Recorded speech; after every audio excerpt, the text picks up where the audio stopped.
They falsely accused you. But I'm here to encourage you and let you know it was nothing you did. You were just chosen. I'm sitting here and I'm reading the book of Job, and I think about how his three friends accused him that obviously you did something wrong, because there's no way you'd be in this situation if you hadn't. Sometimes the things that are going on in our lives is because God has chosen us. God has allowed the enemy to come against us because God is going to do something through us. And I know in the moment that we're going through those things like Job, it doesn't feel good. And we're asking God, why? Why choose me? Why me? Why not you? We ask for blessings. But sometimes the blessings come through hardships. The blessings come through trials. The blessings come through tests. We don't like that. But them same people who are sitting back at you right now pointing a finger and saying, oh, you had to do something. Oh, the only reason this could be happening because you did something. God is going to cause them to need you, and you're going to have to pray for them. You're going to be the one they're going to have to come to in order to receive something that God is going to do in their lives. Forgiveness. I don't know what that thing is going to be they're going to need, but they're going to need something. And if you're the catalyst, you're to go through. God is going to use you to pray for them. And sometimes that may hurt, because here it is. These people know you. They were close to you. They've seen you kind of since walk every day. They know it's necessarily no sin you've done. Now, we're not perfect. We all have sin.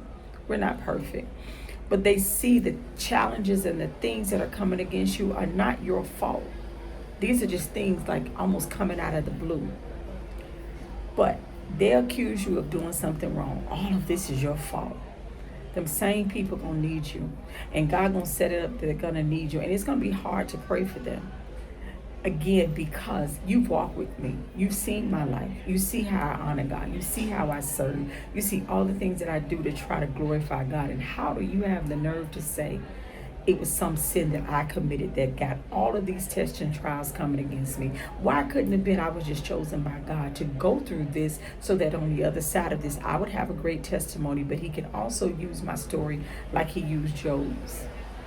None of us have lost what Job lost. None of us have gone through what Job has gone through. But that story was put in the word so that it shows us. Sometimes a lot of us are chosen by God to go through trials, to go through struggles, to go through hardships. And we'll have people that'll pick and point the finger at us. They slandered you. They talked about you. They made you look bad to other people. They talked about your situation, and not in a good way. See, they did. Instead of going and praying for you and trying to help you through the struggle, help God help you overcome it, seek God for answers of your situation, they just kept pointing the finger at you, going gossiping about you, going making you look bad. Now you're the talk of the town. Now you're the talk of your community, because everybody is saying it's some of your sin. Oh, you see what he did? You see what she did? Oh, that's why they're struggling. You know how people are. The human nature is never to think that God may be using your situation for his glory. Never. It's always something you have done. It's always you. You messed up on that job. That's why they got rid of her. You see this, you know, people are gossip. They gossip. And God doesn't like that. He doesn't like that. Never once did they try to sit with you and pray. Never once did they try to ask you, are you okay? What can I do to help you? Can I pray for you? Let's go to God in prayer. Let's fast these certain days. How many of your friends truly sit with you and say, let's fast together? Let's pray and seek God for answers concerning your situation. How many of them really do that? Because if I'm truly honest, I don't have not one. Not one. And that's sad. When you walk with God, God puts you with godly people. Now, right now, I'm in a season of isolation that God has me, because God is doing some things in me and some work in me, and I get it. Is it good? Does it feel good all the time? It doesn't, because I would love to have a godly person, a godly friend that I can go to and pray with. Now, I'm a part of squads with my church, and I have a squad lead in the squad group, and I have 2 accountability partners now. I talk with them ladies. I walk with them ladies. I encourage those ladies, right? But they're really not my friends, so to speak.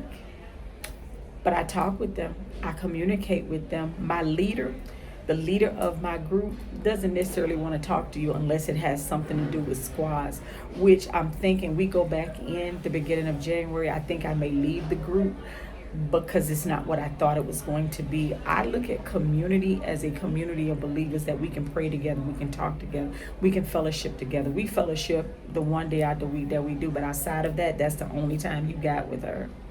But nonetheless, I say that to say people look at you and automatically assume things that you go through are your fault, not realizing you could have been chosen by God to go through that because, again, He's going to get glory out of your situation.